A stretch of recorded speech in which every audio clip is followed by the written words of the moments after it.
అయితే ఇక్కడ ఈ మాటల్లో మనము చూస్తే ప్రియులారా, బిలాము గారు దేవునికి వ్యతిరేకమైన పని జరిగించేదానికై తప్పుడు త్రోవలో నడుస్తుండగా గాడిద సహితము దేవుని దూతను చూసి పొలములోనికి అంటే వెనక్కి వెళ్ళిపోయింది. వెనకడుగు వేస్తూ వెనక్కి వెళ్ళిపోయింది. వెంటనే బిలాము కోపగించుకొని గాడిదను కొట్టే ప్రయత్నం చేశాడు.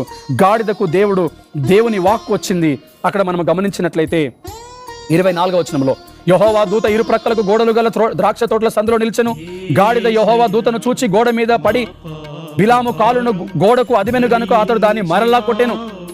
యెహోవా దూత ముందుకు వెళ్ళుచు కుడికైనను ఎడమకైనను తిరుగుటకు దారి లేని ఇరుకు చోటను నిలవగా గాడిద యెహోవా దూతను చూచి బిలాముతో కూడా క్రింద కూలబడిను గనుక బిలాము కోపము మండి తన చేతి కర్రతో గాడిదను కొట్టెను.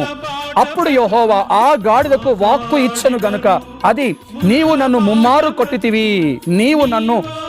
కొట్టితివి, నేను నిన్నేమి చేసితినని బిలాముతో అనగా, బిలాము, నీవు నా మీద తిరగబడితివి, నా చేత ఖడ్గమున్న ఎడల నిన్ను చంపియుందునని గాడిదతో అనెను. అందుకు గాడిద, నేను నీదాననైనను అంటే